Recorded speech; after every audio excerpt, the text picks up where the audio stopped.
It's Robert Smith. I'm here in Oklahoma. This is June 29th, 2010. And I thought I'd share a couple of ideas with you. I received an email the other day about relationships, particularly about parents or loved ones. Ones you love, one that's hard to live with, ones you don't know how to deal with. You've been with them all your life, and your family's basically crazy. Anger issues, bitterness, hatefulness, controlling, manipulating. And how do you deal with something like that? What do you do? How do you process something like this? I talk about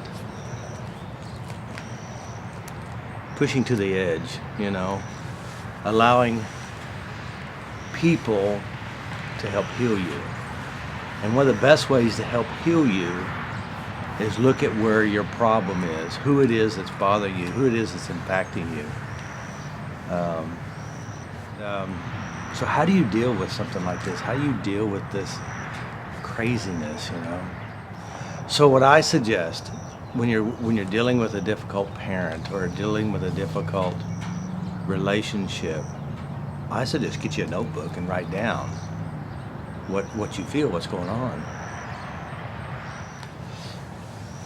We all develop our own coping skills with dealing with our parents as we're growing up. We can look at it and say, ooh, I don't want to be like that. Ooh, I don't want to ever be like my mother or my father. But inside you, if you have references of what you don't want and memories and experiences to support it, you'll become like it. Now let me explain what I'm trying to say.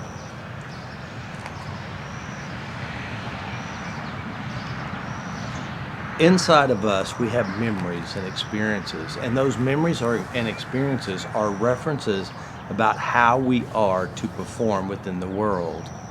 That means, even though you, say for example, you don't want to be angry like your father or your mother, or you don't want to be controlled or being controlling. Well, the interesting thing is, if you have these references inside you and the emotional hurts attached to them within you, one of two things will happen. Either one, you'll act like that and not know that you're acting like that, or two, you're going to marry, date, or work for someone like that. That means this internal radar within you will start attracting and finding what you're familiar with. And what you're familiar with is what you hold within you. By the way, that's the law of attraction. What you hold in mind, you attract. It's not what you're trying to put in, it's what you already have within. So the key is when you're looking at your issues, whatever the issues are, the relationship, realizing that this is your problem and that they're in your life to do one of two things. One, they're going to help you heal because you're going to address your stuff. Two, you'll perfect whatever stuff that they're giving you. That means it'll end up destroying you. The angers, or the frustrations, or whatever it is that you give your focus to, or whatever it is that you give meaning to, you attract into your life. Again, I know this is the toughest part, going into this inside yourself and changing the meaning. Now, when I say change the meaning, that doesn't mean logically understanding how and why, because logic doesn't really solve the emotional issues. But going inside and feeling the emotion and releasing the emotion, which tapping is what we use, will heal you. How do you deal with them? Do you still go play games with them? Do you go still visit them? Do you still hang with them? Now, this is what I suggest. I suggest honoring yourself. Now, let's say, for example, you have a relationship with a parent. Let's say this parent is emotional craziness, anger, controlling, manipulating you. I suggest using them to heal you. Now, how do you do that? Well, one, you think about them. And whatever you think about them, you tap on you and you release this emotional charge. Secondly, you visit occasionally. Talk to them on the phone. As you're talking to them on the phone, you start releasing your stuff. Family reunions are great places to find your issues, you know. To test your healing or your transformation, the best place to test it is going home. Visit your family. And then take your notebook, write down everything, every person, every trigger that you found that could affect you, and then you clean it up. Now, I will tell you this, it's wise to be wise. And what I mean by that is it wise to keep sticking your hand into the dog's mouth that keeps biting you? I think the answer is no, unless you like scars on your hands. What we don't want to do is run from our problems, but make peace with our problems. That means when you visit your mother and your mother's controlling and manipulating and emotional whatever, and if you can walk through the valley of the shadow of your mother and have no fear, emotional stuff, you're good. But you don't want to put your tennis shoes on and run away from the problem, because what's going to happen is you'll attract that problem within you. And you're going to find that problem everywhere you go because you already have it there inside.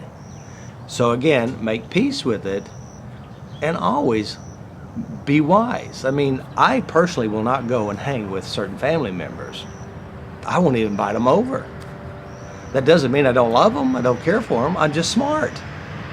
Do they affect me if they come over? No, but I'm just going to protect my family and myself. So it's very wise to protect yourself, protect your family, and make peace with it. Now, some of you will have to outgrow, or should outgrow, the emotional dynamics from where you came from. The emotional abuses, the emotional pushing and pulling, whatever it is that's going on, it's good to outgrow it. The sad thing is that that you probably won't be a good family member anymore. That means you won't want to sit around griping and complaining about your neighbors and being pissed off and fighting with each other, and you won't use guilt and manipulation with each other. What'll happen is that you'll outgrow the situation, and I think that's a good way of outgrowing it. But the interesting thing is too, is that when you outgrow that, new doors open to healthier, loving relationships. So that's really very important. You know, there is a part of us on the inside that we want to be loved and accepted by them, even though we work so hard to try to get it. And you know you're never really going to get it from them because you don't have it where? Right inside you. So it's inside you. Make peace with that's inside you. And realizing your value doesn't come from them, but it really comes from you. Tap on this issue that I've got to win favor. I've got to save them. By the way, you can't save them. Hell, you hadn't saved yourself yet. It's time to save you first. And then when you start saving you, begin to realize you can't save them. They have to do it. Now, granted, you can throw them a rope, but they have the right to throw the rope back at you. Don't take it personal. Love yourself, honor yourself, and love them while they're in their rut. That'll be the best thing you could do for you and them, because then they'll come out, or they'll enjoy where they're at. Because, you know, personally, you know, growing up as a child, our emotional dynamics that our parents had impacted upon us because of their own emotional references, how they felt about themselves, their own hurts, their own fears, their own traumas, and they train us emotionally how to respond to the world. I mean, they do it because that's all they know how. They manipulate you by whatever emotional issues they have or whatever they think is appropriate. So when you start to realizing it's really all about the emotions, it's all about making peace with your emotions, and as you start making peace with these emotions, then everything will start to change for you. So again, how do you deal with difficult parents and family members, ex-husbands, current wives, ex-wives, ex-husbands, current husbands, whatever, brothers, sisters? You heal you. And don't put your hand in the dog's mouth. Make peace with that part of yourself. And of course, you know, again, most of our problems, 99.9% of our problems, come from relationships. Have you ever noticed that your daughter or your son or your mother or your father will usually pick someone that the rest of the family don't like. And the reason is because that person they pick is also a part of that family emotional dynamics. You know, they start projecting, or they start putting on, like, for example, you have a daughter, and the daughter's going to date someone that you just don't like. And the reason is there's something about that person that they're dating that's just like who? Did I say you? Yes, of course, you. So again, that's how it works. So the deal is we got to tap on ourselves and heal this part of ourselves, whatever it is outside of us that impacts us. Now, you can make some big major emotional mistakes too, by the way. I think that, say for example, your son or your daughter comes home with this new boyfriend or girlfriend, and you just don't like them, and you're being mean. And guess what's going to happen? It's going to fit perfectly. Then they'll marry them. Said, oh, Dad really likes them. And then they end up marrying them. Just so that, it fits in the family emotional dynamics. So again, the key about relationships is healing you. Changing you and accepting them in whatever stuff they're in. I hope that makes sense. Addressing your stuff, releasing your problems, because see, ultimately, you're responsible for you. If you're out trying to win favor from them and you're working so hard, you're selling the farm and you're doing all this stuff, but you're still not getting it, it's still affecting you, and you're still hurting you because you're trying to get value from them and it's not coming from you. And then after you get the value, they give you value, you still don't get value because inside you there is no value. You try so hard to get a little bird feed, a little worm for the little bird, and yet you're still not content because you're just not satisfied, because inside you you're not satisfied. So it's very important for you to make peace with what's inside you. Have you heard that before? You'll catch on. That's the key. That is ultimately the key. So if you have an in-law or an outlaw that don't like you, that's good. Tap on it until it doesn't bother you. Tap on to where, well, bless your heart, I love you anyway.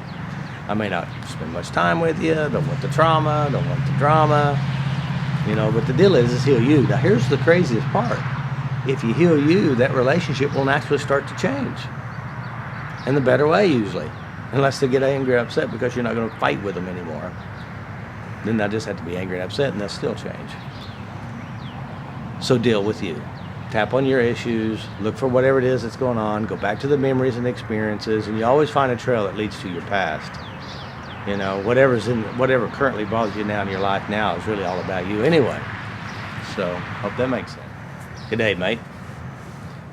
Here's the real deal. They have problems. And if you allow their problems to affect you, you give power to them. And so what you want to do is start taking control of your life.